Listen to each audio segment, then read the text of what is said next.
Hello friends, मेरा नाम राम बजाज है। I am chartered accountant. मैं एक जीएसटी पे सीरीज चला रहा हूँ जिसमें हम सेक्शन को अलग अलग तरीके से डिटेल एनालिसिस करते हैं। तो आज हमारा सेक्शन है section 62, assessment of non filer of return.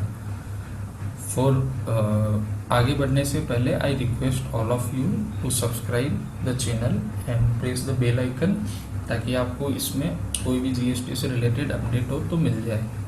तो सेक्शन 62 किस में डील करता है कि जब आप अपनी रिटर्न नहीं भरते हो, रिटर्न मतलब सेक्शन 39 3B, इसमें एक सर्कुलर भी आया है, सर्कुलर 129, जो एसओपी से डील करता है, स्टैंडर्ड ऑपरेटिंग प्रोसेस। तो पहले हम सेक्शन पढ़ते हैं, फिर हम सर्कुलर पे जाएंगे। तो सेक्शन क्या बोलता है? Now with standing anything contrary content in section 73-74। Section 73 और 74 को एक बार छोड़ दो। अब हम बात करेंगे 62 में।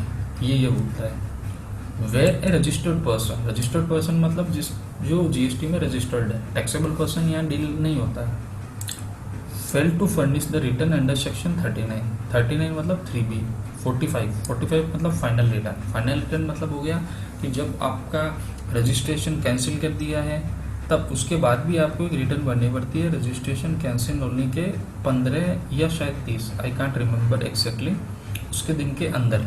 तो अगर इन दोनों में से आपने कोई भी रिटर्न नहीं भरी है तो then even after service of notice under section 46 क्या बोलता है कि आपको एक नोटिस दिया जाता है डिपार्टमेंट की तरफ से कि भैया आप रिटर्न भर दो, फिर भी आपने नहीं भरी है तो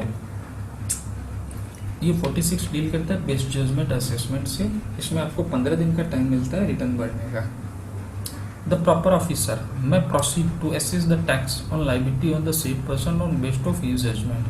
बेस्ट ऑफ फीस जजमेंट क्या होता है? जैसे अपने इनकम टैक्स में भी था सेक्शन 144 का, कि जब होता है क्या है कि जब जो डीलर है या रजिस्टर्ड पर्सन है वो डिपार्टमेंट को सपोर्ट नहीं करता for the purpose of assessment, तो डिपार्टमेंट को राइट है कि जो उनके पास डॉक्यूमेंट अवेलेबल है उसके बेसिस पे उसका असेसमेंट कर सकता है। तो ये जो सेक्शन 62 है वो लगभग इनकम टैक्स का सेक्शन 144 की ही कॉपी है।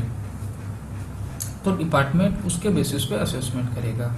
उसमें क्या करेगा? Taking all the relevant material which is available gathered, ठीक है, मतलब जैसे आपका GSTR 2A हो गया, GSTR 1 हो गया, या अदर कोई इन्फॉर्मेशन जो डिपार्टमेंट के पास आई हुई है उनके बेसिस पे आपका असेसमेंट कर देगा।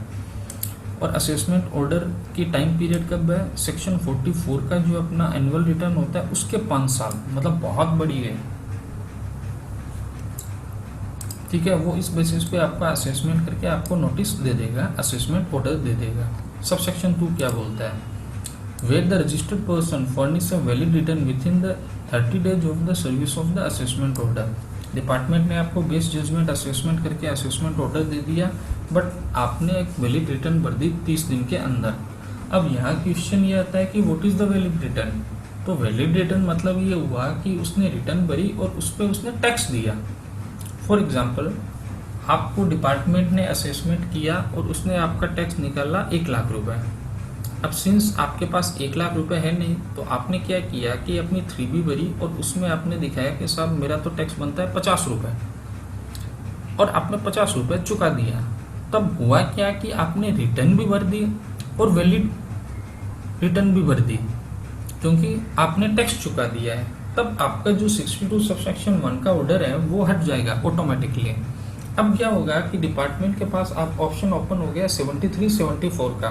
अब वो 74 में आपको घसीट लेंगे कि भैया आपने टैक्स चोरी की है,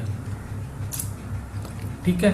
तो आपका सेक्शन 62 से तो पीछा छूट गया, बट 74 में आप डिपार्टमेंट के पास आ गए।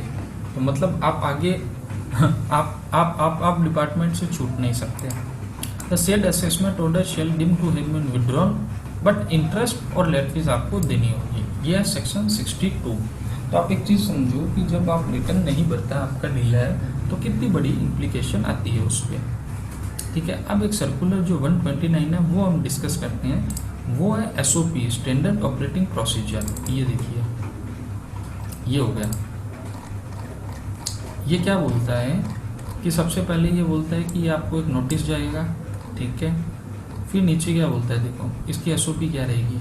सबसे पहले आपको ड्यू डेट से 3 दिन पहले, मतलब 17 तारीख को एक मैसेज चला जाएगा कि भैया 20 तारीख आ रही है, रिटर्न भरो।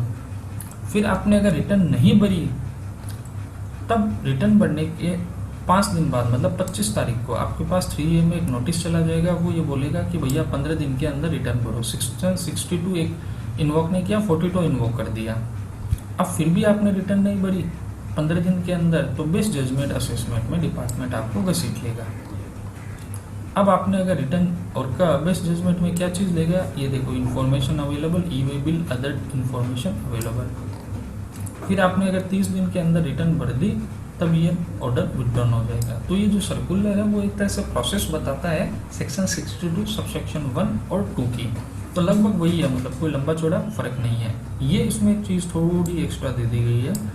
ये बोलता है कि अगर आपने रिटर्न नहीं भरा, ठीक है, और डिपार्टमेंट ने आपका बेस्ट असेसमेंट कर दिया है, तो उस बेसिस पे वो आप पे सेक्शन 83 भी इन्वोक कर सकता है।